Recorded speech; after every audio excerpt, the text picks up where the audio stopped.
Hi, we're back in the loom shed and we're going to start tying in the new warp, which is this bit here on the beam, and this is the old warp coming through the loom.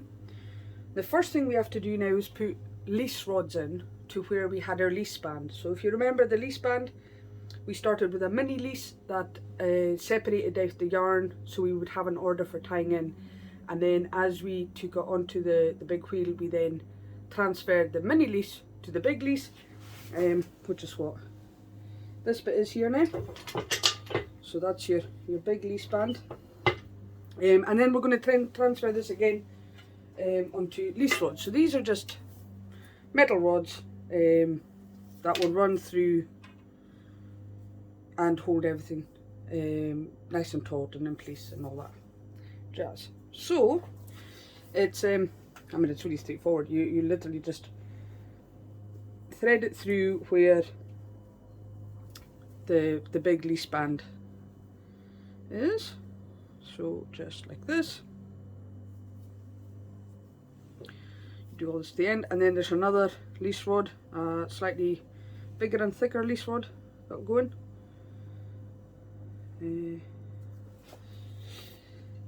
And then these lease rods get tied to the loom. Now I know a lot of weavers will then take out their lease band, the big, that navy band that you can see there. They will take that out, but I leave that in as a kind of backup. As I tie in the warp, part of that lease band will fall away, but for other parts it'll remain in place, and I just leave it there just in case. It's not unheard of for things to have to be changed or adapted or moved, and it's sometimes quite handy to keep the lease band in there. It doesn't happen often, but it has happened more than once. Better safe than sorry. So this is then tied in. I don't know if you can actually see that. I think I'm probably too far away. But anyway, I'm taking a piece of twine from the that's tied onto the frame of the loom, and I'm just putting it through the lease rod just to tie it all in place. What I'll do is when I've finished with this, I'll take the camera and just show you what it all looks like. And because of course I'm filming it, it is taking longer to do than usual. The law of sod.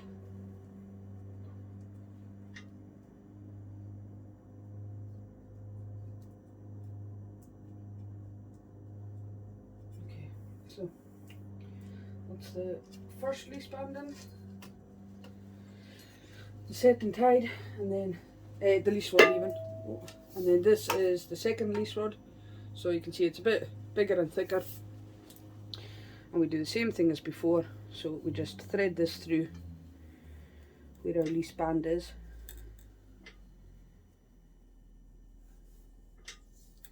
just making sure that there's no errant ends of yarn. I mean, it can happen where you know, say like that one there just now, I don't know where you can see it, but there's that yellow there.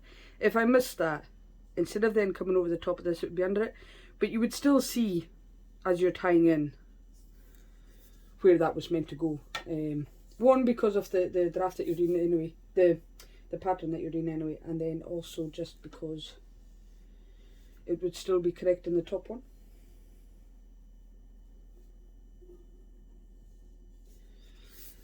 So that's the second one, and then this just gets tied again. Loop through that twine, and then the other end gets tied to the loom, to the frame of the loom.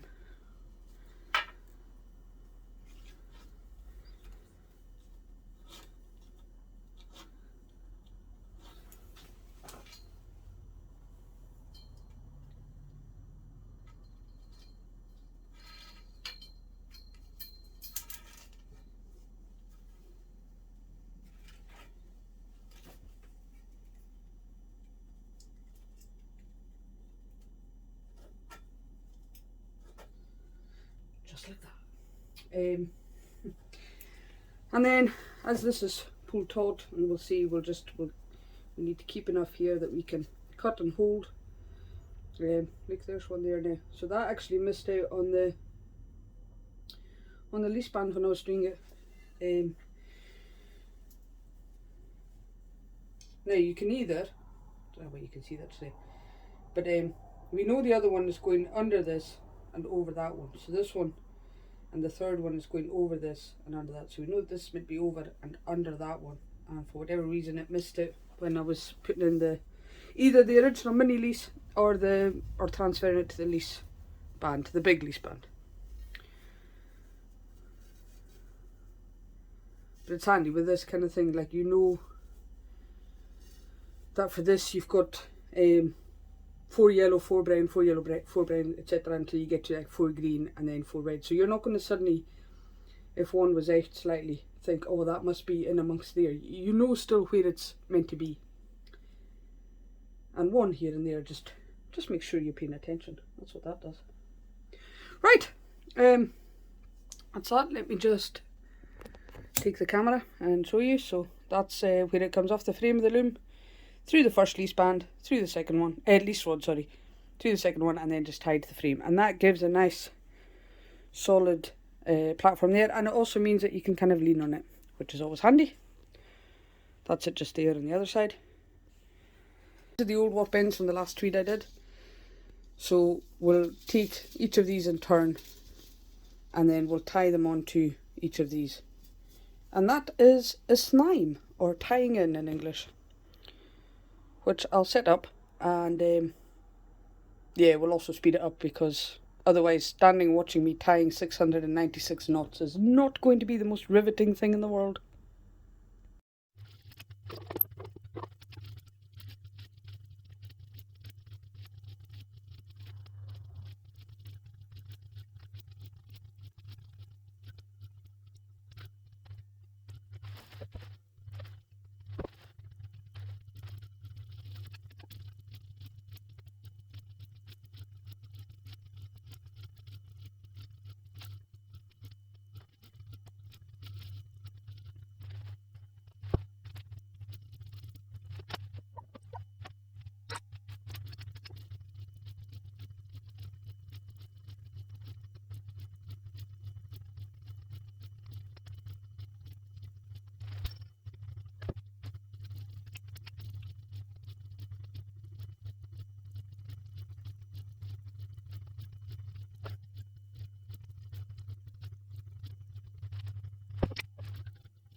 Okay, so that's all tied in. You can see all the knots here now. Now we just have to remove the lease rods and the lease band, and then we'll be able to pull it through the loom to get it to the business side, where we'll then, when we pull it through, we'll check for any broken ends, any loose ends, anything that's happened on the way through, and make sure that that's all okay. Then we'll weave just a couple of inches to check that there's been no errors in the draft. And there shouldn't be on this because I'd redrafted for the previous tweed and then I didn't have to change it for this one. But it's always worth checking just in case you cross anything over as you're tying in. And then we'll check for tension, get all of that right before we then start weaving for our wheel. So that's the big lease rod out. Can also pull the big lease band out at this stage. It's all tied in, so we don't need our backup anymore. So that's tangling. There we go. And then we'll reuse this big lease band again on another warp.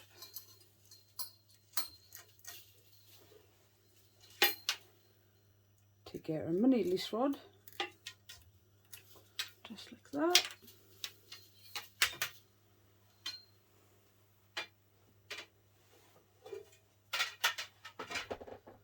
It's then ready for the next time now. Tie up our twine out of the way so it doesn't get caught in anything. And same on the other side.